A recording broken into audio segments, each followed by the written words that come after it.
Ramadan isn't meant to just pass through you, it's meant to change you. It's supposed to soften you, strengthen you, detach you, elevate you. But transformation doesn't happen automatically.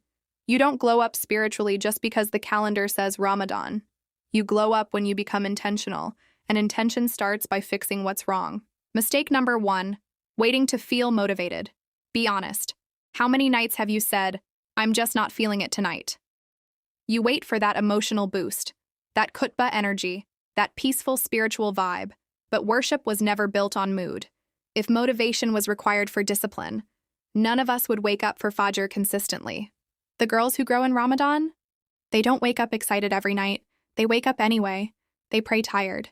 They read even when distracted. They show up even when they don't feel spiritual. And that's what builds consistency. Stop waiting to feel ready. Move first, feel later. Mistake 2, letting your nights slip away. Ramadan nights are priceless. They're not ordinary nights. They're multiplied nights, mercy-filled nights, destiny-changing nights, and somehow, they turn into scrolling sessions. It's just 5 minutes. It's just one video. I deserve to relax.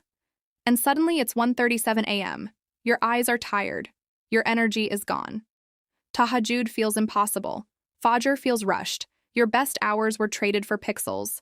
Ramadan glow doesn't come from perfect days. It comes from protected nights. If you fix nothing else, fix your nights. Put the phone away earlier.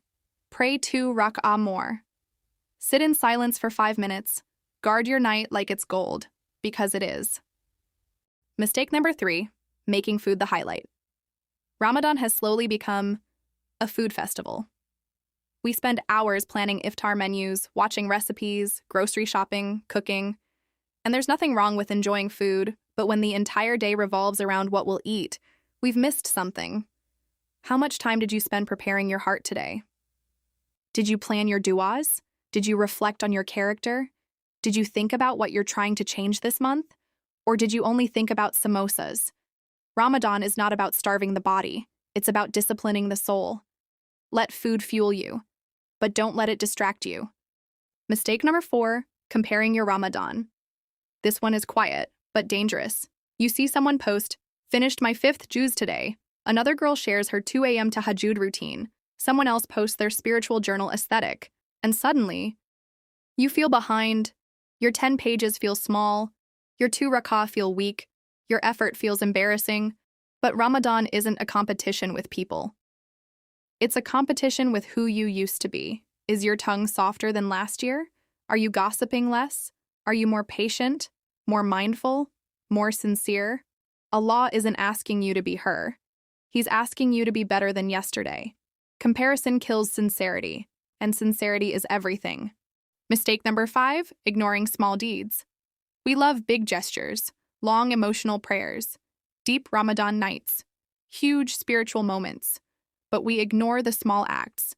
2 extra rak'ah, 10 minutes of Quran, 30 seconds of sincere dhikr, 1 quiet sadaqah. Small deeds feel insignificant, but they build spiritual muscle. 2 rak'ah every night for 30 nights? That's 60 rak'ah. 10 minutes of Quran daily?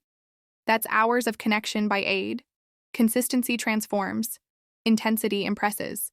Choose transformation. Mistake number 6, thinking you have more time.